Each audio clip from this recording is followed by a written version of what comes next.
Shahrazed a disparu depuis maintenant mercredi midi. Depuis, personne ne l'a revue. Shahrazed est une ravissante fillette de 10 ans, avec des tresses sur la nuque. Au moment de sa disparition, elle était vêtue d'une robe jaune à bretelles avec bandes blanches et de chaussures style claquettes. Policiers et gendarmes espèrent maintenant avec impatience que d'éventuels témoins se manifestent. Bonjour. Les quelques photos connues de Shahrazed Bindouyou montrent une petite fille de 10 ans, souriante, espiègle, insouciante.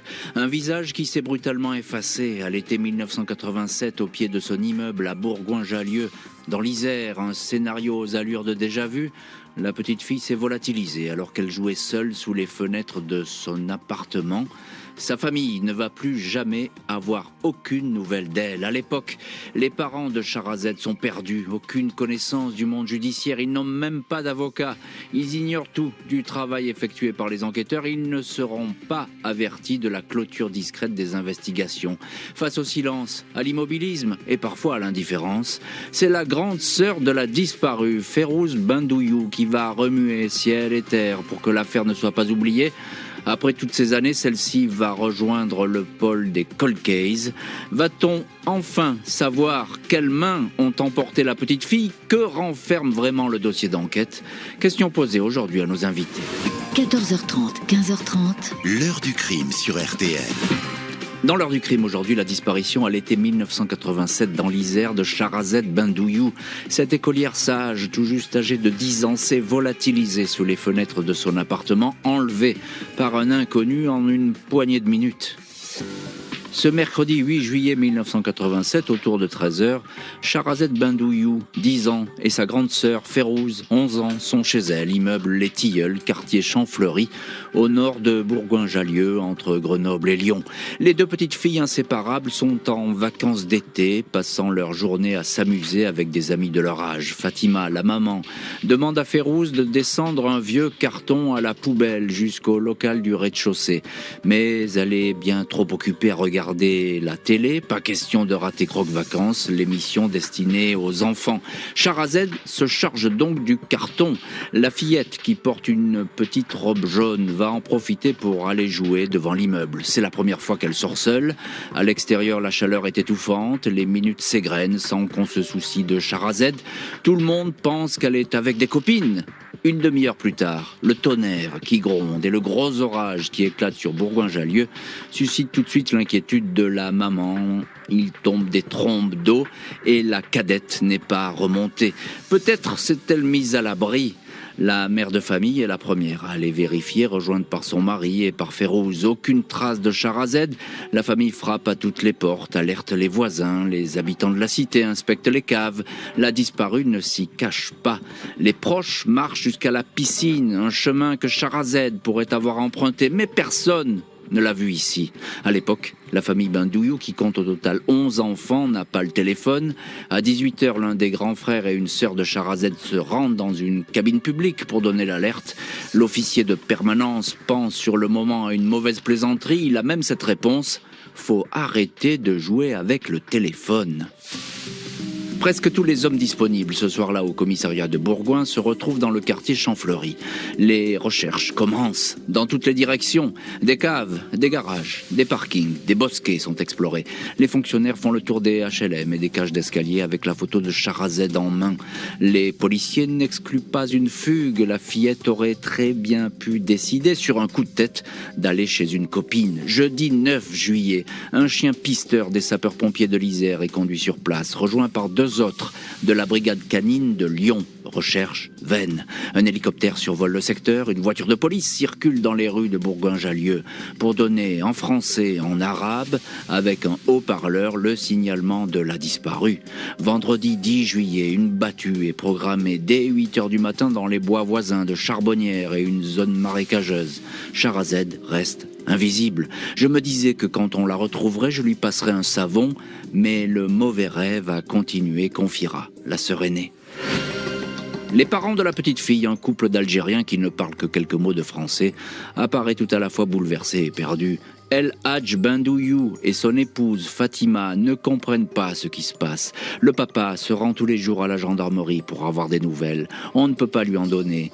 Puis on lui a fait comprendre qu'il valait mieux qu'il reste chez lui, qu'on l'appellerait quand il y aurait quelque chose de nouveau. Mes parents ont cru qu'il fallait pas déranger. On pensait que l'enquête continuait, mais personne n'est jamais venu nous dire quoi que ce soit en 15 ans, confiera des années plus tard Férouz Bendouyou au journal Le Parisien.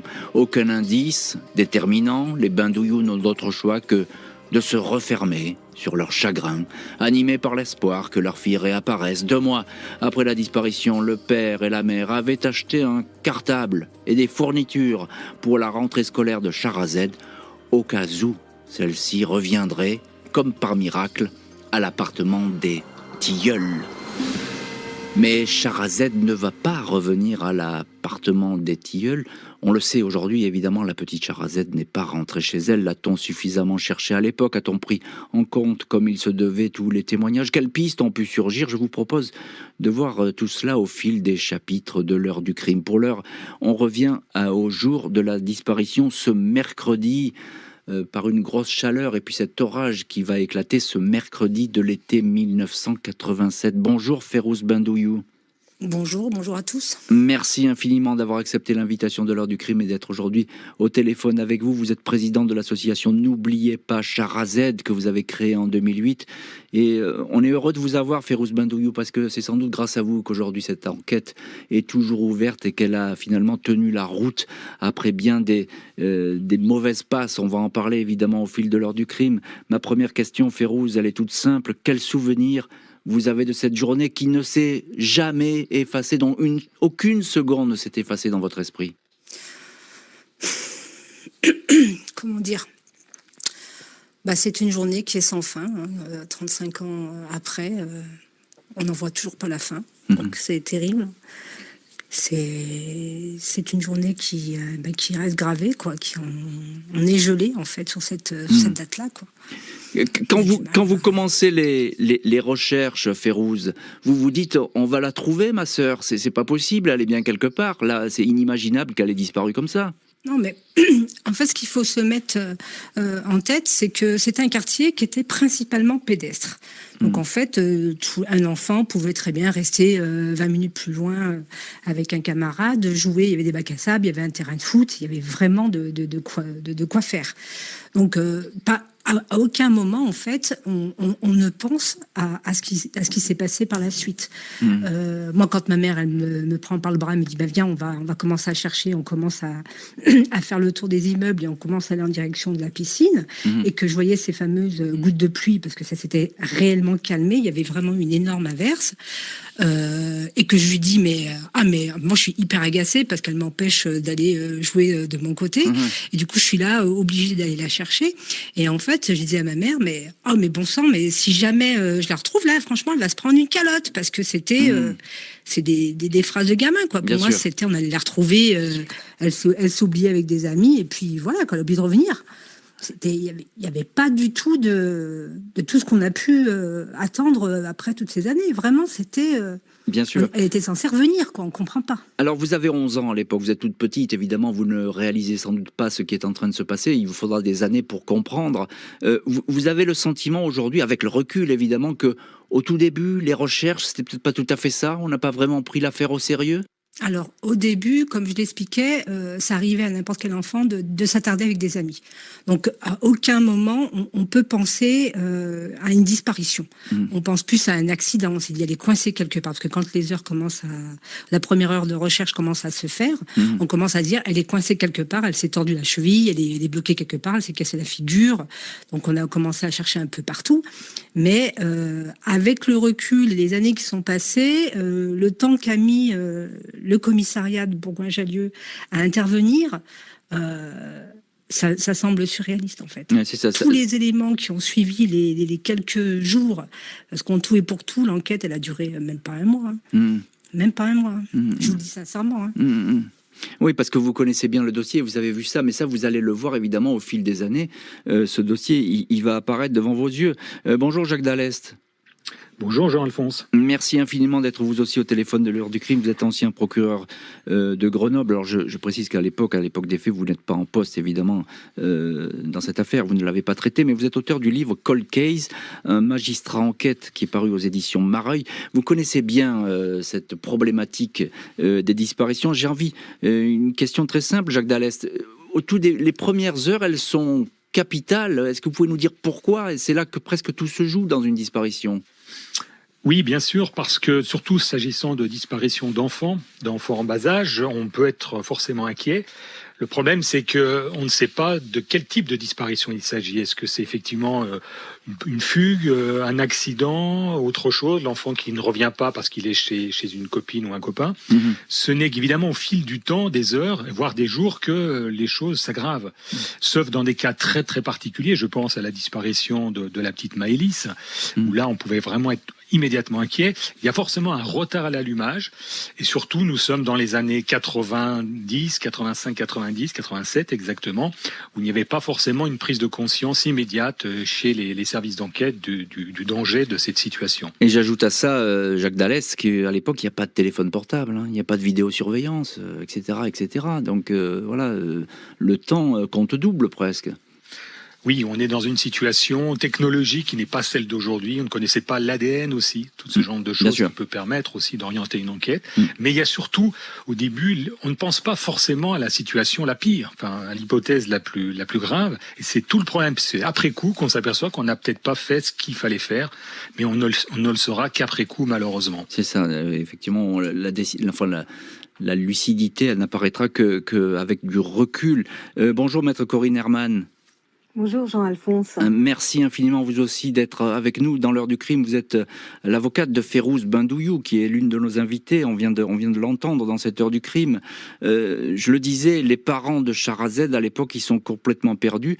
Et il y a quelque chose de fou dans cette histoire, c'est que ils n'ont pas d'avocat, ils parlent pas bien français, ils savent pas vraiment ce qui se passe. Et il y a quelque chose de fou, c'est que jamais on va les tenir au courant de l'enquête, et même quand l'enquête va se refermer, ils seront pas informés. Non, on ne les tient pas au courant. À l'époque, ils n'avaient pas les moyens de savoir qu'un avocat pouvait les aider. Ils pouvaient redouter également le coût de l'avocat. Et puis, souvent, les policiers, on le voit encore aujourd'hui, les policiers et les gendarmes écartent cette idée de leur route en leur disant non, ne prenez pas d'avocat, on va s'occuper de vous, on va vous tenir au courant. Et en réalité, c'est une façon de neutraliser les familles, de neutraliser leur intervention dans la procédure. C'est toujours le cas aujourd'hui, ça arrive encore aujourd'hui. Et c'est vrai qu'ils ne les ont pas tenus au courant, et c'est vrai qu'ils les ont écartés petit à petit de l'enquête. Encore juste un petit mot, maître Corinne Herman. L'enquête, elle a été menée. Férouz dit, c'était pas terrible au début, mais on comprend que c'était peut-être pas si simple aussi pour les policiers. Écoutez, c'est pas qu'une histoire de policiers, c'est aussi une histoire de magistrats qui abandonnent un peu tôt l'enquête. Trop tôt, d'accord. Pour tout dire, ils sont quand même passés dans les rues avec en alertant la population, donc ils ont quand même conscience que ça pouvait être très grave. Et puis je voudrais rappeler quand même que dans cette région, ça n'était pas la première disparition. Il y avait plusieurs disparitions d'enfants, donc on avait conscience de la gravité de la situation.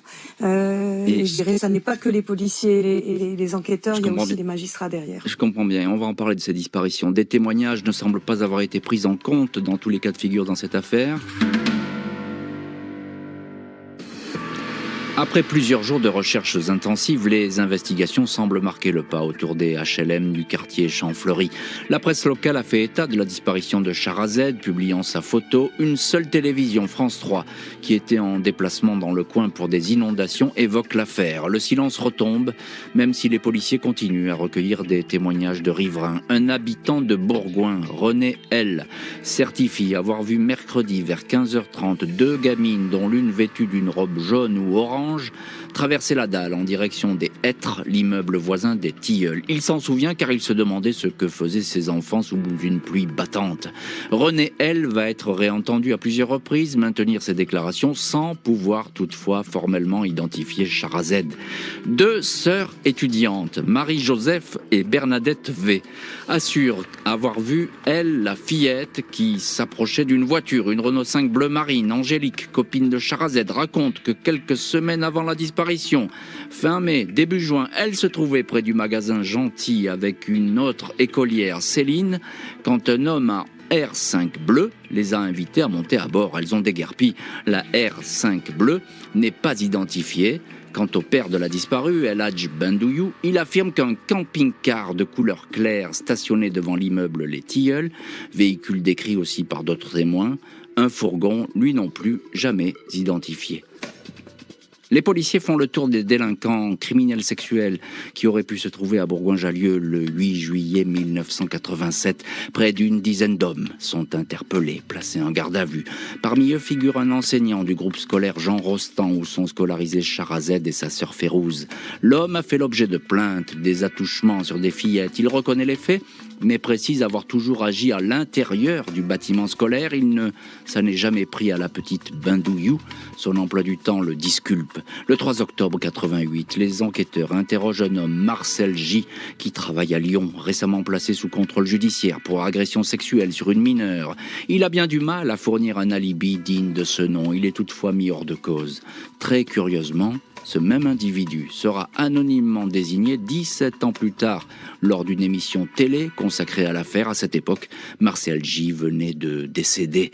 La piste d'un détraqué sexuel occupe beaucoup les policiers. Ils apprennent que le 11 juin, soit un mois avant la disparition, un petit garçon aurait subi une agression sexuelle dans le local poubelle de l'immeuble Les Rossignols, immeuble proche des Tilleuls. Le petit garçon est identifié. Il raconte qu'il a effectivement suivi un homme blond, lequel l'avait déjà entraîné dans une cave. Il ne se souvient pas très bien de ce qui s'est passé. L'homme blond ne sera jamais identifié. 17 janvier 1989, 2 ans et demi après la disparition de Sharazed, le juge d'instruction délivre un non-lieu. Aucune piste n'a pu être dégagée. Les investigations se sont avérées stériles. Les parents de la petite fille ne sont pas informés de cette décision. Ils vont ainsi continuer à croire que le dossier est toujours ouvert. Ce n'est que 16 ans plus tard, en 2003, presque par hasard, que Férouz apprend que l'enquête sur sa sœur est close et qu'aucun policier ou gendarme ne travaille dessus. Pendant près de 16 ans, personne ne recherchait ma sœur, ni les enquêteurs, ni la justice, raconte Férouz. Ça a été terrible de le découvrir et je crois que ma colère ne se dissipera pas. Comment clore aussi rapidement un dossier et pouvoir dormir normalement comme si rien n'était arrivé? Le rapport d'enquête se révèle alors des plus minces, seulement 80 pages, tout juste 3 cm d'épaisseur. Et dans ce rapport, on va bien sûr s'interroger sur des pistes ouvertes et peut-être un peu trop vite refermées parce que les pistes ne semblent tout de même pas manquer dans cette histoire. On va en parler dans la suite de l'heure du crime. Quand on revient à ces 2 années qui suivent la disparition, on est effectivement frappé par le nombre de témoignages troublants. Maître Corinne Herman, vous êtes avec nous dans l'heure du crime et vous êtes l'avocate de Férouz Bandouyou, la sœur de Sharazed qui a mené ce combat et qui continue à mener ce combat pour la vérité. Elle a été vue, apparemment, Sharazed, par plusieurs témoins. C'est important, ça, dans le dossier. Oui, elle a été vue après être ressortie de la cave. Il faut savoir que pendant 30 ans, l'enquête s'est focalisée sur le fait que Sharazed aurait disparu dans la cave. Et donc toute l'enquête a tourné autour de cette cave et de comparaison avec d'autres affaires en France et dans la région. Et c'est grâce à votre émission qu'à un moment donné, grâce aux témoignages des sœurs de Sharazed, mais également grâce à votre émission, que des témoins se sont représentés et nous ont permis de faire comprendre aux magistrats que l'enquête, les bases de l'enquête n'étaient pas bonnes et que Sharazed était bien sortie de l'immeuble et qu'elle s'était bien rendue quelque part. Est-ce qu'elle s'était cachée? Est-ce qu'elle était dans une famille? En tous les cas, ça a permis de retravailler sur ces témoignages qui avaient été laissés totalement de côté pendant des années. Alors quand on lit le dossier, Maître Herman, il y a quelque chose de très intriguant, c'est cette voiture bleue, cette Renault 5 bleue, parce qu'elle revient dans la bouche de 2 ou 3 témoins qui ne se connaissent pas, mais qui chaque fois ils désignent cette voiture. Est-ce qu'on en sait un peu plus là-dessus? Non, on n'en sait pas beaucoup plus sur cette voiture. Actuellement, l'enquête est reprise et que le travail reporte sur cette voiture et les témoignages. C'est difficile de vous en parler, mais en tous les cas, à l'époque, c'est une voiture relativement courante qui apparaissait dans beaucoup de dossiers en France. C'est très étonnant, cette Renault bleue qui apparaît un peu partout. Ça ne veut pas dire que les dossiers sont liés, mais voilà, il n'y a pas eu un travail effectué comme dans d'autres dossiers sur la recherche de ce véhicule. Encore juste un mot, Corinne Herman, il y a aussi la piste évidemment effectivement du détraqué sexuel. Il y a ce satyre, je ne sais pas si on peut l'appeler comme ça, mais cet homme blond qui est vu dans une cave, dans un immeuble voisin. Là aussi, chou blanc, on ne va pas savoir qui est cet homme. Écoutez, étonnamment, le travail n'a pas non plus été fait et mené jusqu'au bout. Il a été repris par la suite. C'est d'ailleurs Férouz Bendouyou qui en parlait beaucoup. Ce témoin a été réentendu. Il était petit à l'époque. Son témoignage, enfin son histoire a été quasiment pas exploitée. Donc c'est des choses qui ont été reprises par la suite, qui sont reprises actuellement. Férouz Bendouyou, vous êtes également au téléphone de l'heure du crime. Vous le disiez à l'hebdomadaire l'Obs que pendant 16 ans, personne ne recherchait votre sœur et que finalement la famille ne le savait pas. Ça vous a mis très en colère. Alors, c'est plus que... Enfin, en colère, je suis passée outre, j'ai dépassé ce seuil. Mais c'est choquant. En fait, c'est extrêmement choquant de se dire qu'en fait, à aucun moment, il y a eu une certaine décence de la part des policiers ou de peu importe, n'importe qui puisse représenter la justice, venir frapper à la porte de mes parents, qui ne savent pas lire et pas écrire. Je le précise, parce que c'est quand même quelque chose qui a beaucoup aidé. On va dire les criminels, bien sûr. On voit bien. Bien sûr. Mais personne n'est venu leur dire, écoutez, on n'a rien trouvé, on va s'arrêter là. Parce que croyez-moi que même s'ils ne savent pas lire et pas écrire, ils auraient pu faire en sorte que ce dossier puisse continuer, en fait. Ils n'auraient pas laissé. Bien sûr. Ils n'auraient pas laissé comme c'est. Férouz Bendouyou, on voit qu'il y a beaucoup de vérifications qui peuvent être entreprises. Elles sont sans doute pas allées au bout à chaque fois. Elles sont vaines. Pourtant, il y a beaucoup de pistes dans le dossier de votre petite sœur. Alors, il y a 80 pages. Souvent, il y a des éléments qui sont très intéressants et qui, depuis 2003, depuis la découverte de ce dossier qui était existant, finalement, qui était resté coincé à Bourgoin, parce qu'on nous a fait vaquer une fois à Grenoble, une fois au SRPJ de Lyon, une fois à Bourgoin, Grenoble, SRPJ de Lyon. Enfin, on n'a fait que ça. En nous disant que c'était en cours, on nous rassurait que c'était en cours, et qu'en fait, en 2003, quand je découvre ces 80 petits malheureux PV, je prends rendez-vous directement, j'appelle la greffière à l'époque du tribunal de Bourgoin, et je lui dis, écoutez, madame, là, vous m'avez envoyé quelque chose, je pense que c'est une synthèse, je vais descendre, parce que j'habitais pas sur Bourgoin, je vais descendre et je vais récupérer le dossier, parce que ça me paraissait vraiment, mais ridicule, ridicule. Et là, en fait, la greffière, elle me dit, mais non, madame Bendouyou, elle me dit, en fait, il n'y a que ça. Incroyable. Donc effectivement, il y a de quoi s'étonner et tomber des nues. Jacques Dallès, vous êtes ancien procureur de Grenoble, je le répète, auteur du livre Cold Case, un magistrat enquête qui est paru aux éditions Mareuil. On le disait avec Férouz Bendouyou et avec maître Corinne Herman, 2 ans et demi d'enquête en non-lieu. C'est rapide quand même pour une disparition d'enfant. Oui, malheureusement, c'était une pratique courante. Tristement courante dans les années 90 de clôturer très vite un dossier, faute de pistes. Et évidemment, dans les affaires de disparition, c'était facile de clôturer un dossier. Et on s'aperçoit aujourd'hui, puisque l'affaire a été effectivement transmise au pôle de Nanterre, que il y a sans doute d'autres pistes et qu'il faut retravailler, recommencer les vérifications qui ont été faites à l'époque, 35 ans plus tard, pour essayer d'aller vers la recherche de la vérité. Et surtout, en y associant la famille, Férouz Bendouyou, pour qu'elle soit au courant des développements, évidemment, de cette affaire, dans la mesure du possible. Enquête classée, mais qui va être rouverte sous la pression, effectivement, de la famille.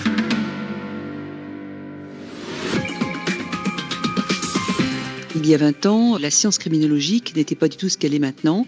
À l'époque, il n'y avait pas l'ADN, et donc un certain nombre d'indices, certainement, ont manqué à l'époque. Et c'est peut-être l'espoir que nous avons. C'est que justement, l'état de la science actuellement pourra permettre de faire progresser utilement ces enquêtes. 22 avril 2003. Les proches de Shahrazed Bendouyou obtiennent la reprise des investigations, après avoir découvert que le dossier avait été refermé dans le plus grand silence 16 ans auparavant. La sœur de la disparue, Férouz, se demande pourquoi d'autres cas similaires de disparition ou d'attaque n'ont pas été mis en parallèle avec le dossier de Shahrazed. Il est notamment question d'un enlèvement 3 ans auparavant, en juin 85, à Grenoble. Celui de la petite Anissa Wadi, 5 ans, elle aussi jouait devant son immeuble. Son corps devait être retrouvé quelques jours plus tard dans un barrage. L'enfant avait été étranglé. Avec mes parents, nous étions persuadés que les enquêteurs avaient fait le lien avec le dossier de ma sœur, assure Férouz. L'enquête Bindouillou est à nouveau refermée, puis rouverte en 2008. Cette fois, le cas Sharazed est rapproché d'autres disparitions, meurtres de mineurs, survenus dans la région Isère. 11 au total entre 1983 et 1996, recensés par les gendarmes de la cellule mineurs 38. 9 sont mis en parallèle, mais après des semaines d'études, les experts, même s'ils rapprochent certains cas isolés, ne rapprochent pas celui de Sharazed Bindouillou avec d'autres. Ce cas reste isolé. La famille Bindouillou va devoir continuer à vivre au rythme des fermetures et réouvertures des investigations. En 2010, elle se porte partie civile. Férouz Bindouillou, qui a créé l'association N'oubliez pas Sharazed, écrit aux 2 juges d'instruction pour se plaindre de leur inaction. 6 novembre 2014, un nouveau non-lieu est délivré. La famille et leurs avocats, maître Didier Seban, Corinne Herman, s'insurgent contre cette décision. Les avocats font valoir que de nombreuses investigations n'ont pas été menées à leur terme, notamment celle lancé sur un couple de pervers de Villefontaine, près de Grenoble, couple qui attirait de très jeunes filles chez eux, un homme et une femme qui n'ont jamais été interrogés. Et maître Corinne Herman, on vous retrouve dans cette heure du crime. Vous êtes l'avocate de Férouz Bindouillou dans cette affaire. Un mot sur les disparus de l'Isère. Le cas de la petite Sharazed, il ne semble pas être rapproché d'autres cas, c'est bien ça ?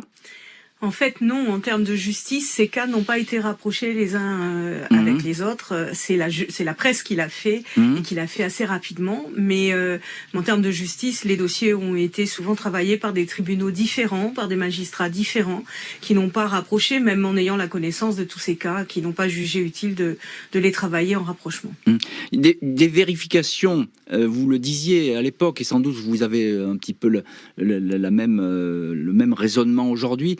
Des vérifications n'ont pas été faites. Je parle par exemple de ce couple de pervers qui a été identifié. D'ailleurs, les noms sont dans le dossier, mais on n'a pas regardé si effectivement il pouvait être ce jour-là, par exemple, à Bourgoin-Jallieu.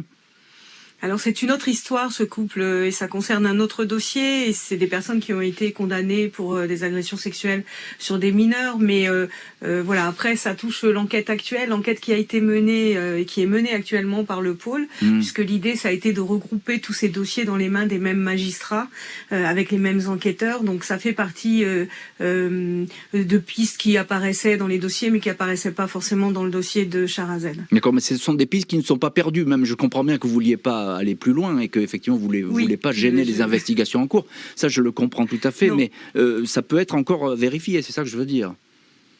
Tout peut être vérifié, y compris quand les personnes sont décédées.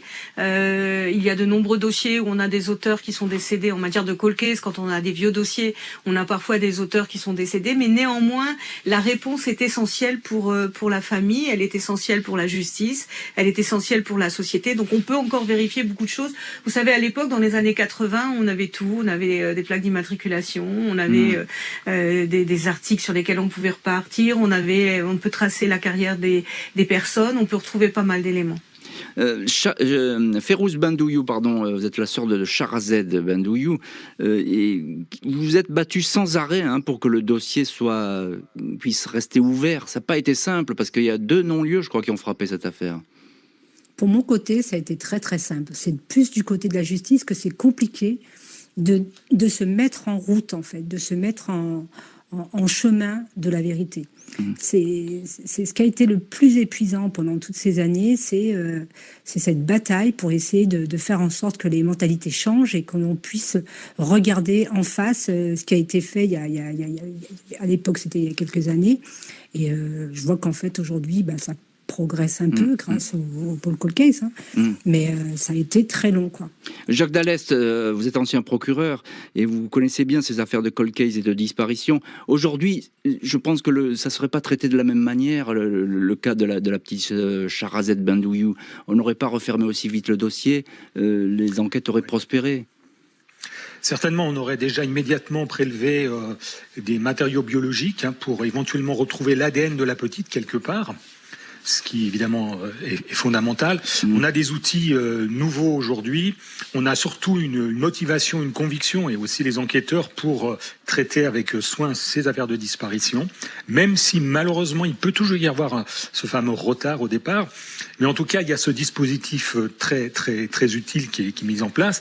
Je voulais vous dire aussi que dans la commission que j'ai présidée, nous avons recommandé la création d'un site internet en libre accès, dans lequel seraient répertoriés tous les cold cases en cours actuellement, et avec un espace dédié aux enfants disparus. Je crois que ça répond à une demande assez forte des familles, de façon à solliciter des témoignages, des réactions, et que ce soit accessible à la fois au grand public et aussi aux professionnels qui auraient des choses à y puiser. Je crois que c'est un élément très très intéressant. Tout à fait, ça serait se mette en place. C'est une très bonne idée qu'il faut sans doute mettre en place et en activité. 30 ans après les faits, la famille de la disparue va être entendue pour la première fois par les juges. 3 juin 2015, la Chambre de l'instruction de Grenoble ordonne un complément d'information. Le dossier Sharazed repart à nouveau. Nouvelle lueur d'espoir de voir les investigations relancées.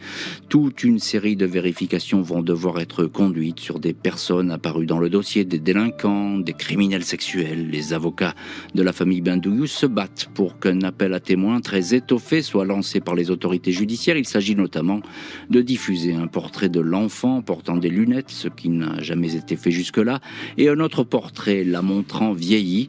Il s'agit également d'identifier formellement les enfants qui auraient pu jouer l'après-midi de la disparition devant le fameux magasin Gentil. La famille et leurs avocats demandent encore que soient recherchés, avec l'aide des mairies et des entreprises de pompes funèbres, tous les corps d'enfants enterrés sous X dans l'Isère et dans la région Rhône-Alpes. Sur ce point, la justice va considérer cette démarche comme inutile, la police et la gendarmerie étant systématiquement alertées sur ces cas sous X. Pas de nécessité non plus de poursuivre l'enquête dans les pays voisins. La Suisse, l'Italie, rien ne démontrant que la petite fille aurait franchi une frontière. Février 2017, 30 ans après les faits, les sœurs et les frères de Sharazed sont entendus pour la première fois par la juge d'instruction. La famille n'avait jamais été invitée jusque-là à franchir la porte du palais de justice de Grenoble. Et effectivement, 30 ans après, la famille semble avoir accès enfin à ce palais de justice où a été traité le dossier de la petite Sharazed. Férouz Bendouyou, évidemment, vous êtes au premier plan dans cette histoire. C'est vous qui menez ce combat avec détermination pour avoir la vérité. Cette première entrevue, j'ai envie de dire, c'est une victoire dans ce dossier. Alors, je suis pas la seule, hein. J'ai toute la famille qui est derrière moi, donc tous mes frères et sœurs, j'ai mes parents aussi, j'ai des amis, j'ai des gens du quartier. Je suis pas seule à monter au créneau. Je suis la porte-parole, certes, mais il y a beaucoup de monde derrière, quoi. Donc c'est pour ça que je dis que régulièrement, il y a la famille. Il y a de la relève, quoi qu'il arrive. Hein. Ça prendra le temps que ça prendra, mais on lâchera absolument jamais la Bien évidemment qu'on était plus que satisfaits. Imaginez-vous 29 ans et demi. 29 ans et demi pour pouvoir être entendu dans cette affaire. C'est juste ça laisse songeur. Hein. 2017. Hein. Qu'est-ce qu'on va me sortir dans 10 ans? En 2017, il n'y avait pas possibilité de recevoir qui que ce soit. À chaque fois, il y a des excuses. Hein. Maître Corinne Herman, vous êtes l'avocate de Férouz Bendouyou. J'évoquais là dans ce petit résumé l'affaire des enterrés sous X. Alors je sais que c'est un vaste dossier parce que ce sont des personnes, évidemment, qui portent bien l'appellation veut tout dire, enterrés sous X, c'est-à-dire ce sont des anonymes. On a cherché là-dessus pour éventuellement trouver une trace de Sharazed. Écoutez, j'ai envie de vous répondre tout d'abord suite à ce que vient de dire Férouz, que 30 ans pour être reçu par un juge, 10 ans de combat judiciaire pour que cette famille puisse avoir accès à un juge. On a bataillé avec Didier Sauban, on a plaidé devant la chambre de l'instruction pour qu'il soit enfin reçu, entendu. Alors imaginez, en ce qui concerne les enterrés sous X, on en parle depuis le début, on en parle depuis 2008, vérifier les corps qui ont été enterrés sous X, et moi j'appelle un peu les mairies locales locales, si elles ont des enterrés sous X. Ça nous intéresse de recenser un petit peu ces enterrés sous X. Et on nous répond, en fait, ça demande un certain effort et on n'a pas envie de faire cet effort dans ces dossiers-là. C'est pas tellement difficile de retrouver s'il y a des adolescentes ou des enfants qui ont été enterrés sous X. Et du côté de Grenoble et de la justice grenobloise, non seulement on nous a refusé cela, mais on nous a indiqué que c'était impossible, alors qu'on a, nous, découvert dans les dossiers des listes d'ossements qui avaient été analysés. Ces ossements correspondaient à qui? Est-ce que il y avait une petite robe jaune à côté? Est-ce que c'était une adolescente qui avait peut-être grandi séquestrée? Voilà, franchement, on est au Moyen-Âge de ces techniques-là. Il est temps que les magistrats nous entendent quand on fait ces demandes. Ces demandes, elles ne sont pas inutiles, elles ne sont pas si difficiles. Il est nécessaire de travailler sur les corps non identifiés. Nous avons demandé des registres. C'est en train de se mettre en place, enfin.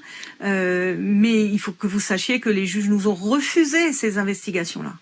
Alors Jacques Dallès, je ne vais pas jeter la pierre aux magistrats et aux juges qui ont beaucoup de travail et on les comprend. Vous êtes d'accord avec ce que dit Maître Herman? Il faut sans doute plus d'écoute dans ces histoires de disparition? Bien sûr, surtout aujourd'hui. C'est vrai qu'il y a 30 ans, 35 ans, c'était pas du tout dans la culture judiciaire que d'informer les familles, de les recevoir, de les associer. C'est une autre époque. Les choses sont maintenant bien révolues. Et moi, je dis avec d'autres, et notamment Maître Herman, que la justice doit évidemment changer radicalement. Et notamment, ce sera, je pense, le cas des magistrats du pôle de Nanterre, qui ne peuvent plus fonctionner comme l'ont fait tous nos collègues il y a 20, 30 ans. Dossier qui ne sera donc plus jamais refermé, il vient de rejoindre le pôle des cold cases. Mardi 31 mai 2022, Férouz Bendouyou, sœur de Sharazed et d'autres représentants de familles de disparus sont reçus au tribunal de Nanterre, au pôle dédié aux affaires non résolues. Ces magistrats spécialisés vont reprendre le dossier qui ne sera donc plus menacé par une quelconque prescription. Cela fait plus de 30 ans que l'on a pris plus cher que n'importe quel assassin et on n'a pas fini de payer, indique la sœur de la disparue sur TF1. Elle ajoute « Moi, tant qu'elle n'est pas enterrée dans une tombe décente, si elle est décédée, je ne peux pas laisser passer, ce n'est pas possible. » Sans la détermination de la famille de Sharazed, le dossier de la disparue de l'immeuble des Tilleuls serait refermé sans doute depuis longtemps, alors qu'il recèle peut-être la clé de l'énigme. Et dans cette heure du crime, on retrouve Férouz Bendouyou qui porte la parole de toute sa famille et puis des amis, des voisins, autant de monde qui soutient cette cause afin que la vérité soit faite sur la disparition de la petite Sharazed. Férouz Bendouyou, un mot là-dessus. Alors ce Paul Colcase qui se saisit de cette affaire, je suppose qu'il y a un certain soulagement chez vous. Alors, plus qu'un soulagement, c'est un grand combat qu'on a mené pendant plusieurs années, plusieurs décennies même avec Maître Herman. C'est des choses que l'on a demandé régulièrement quand on est allé rencontrer les différents ministères, à force de demander. Et je dis ça depuis 2003, 2005-2007, depuis que je suis avec elle.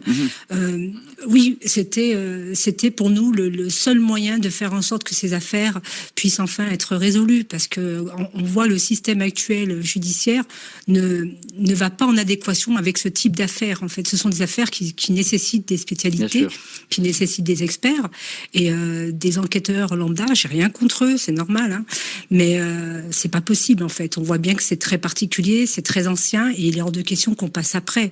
Comme je disais, en fait, jusqu'à présent, ce sont des dossiers qui ont été plus des calchaises que des cold cases.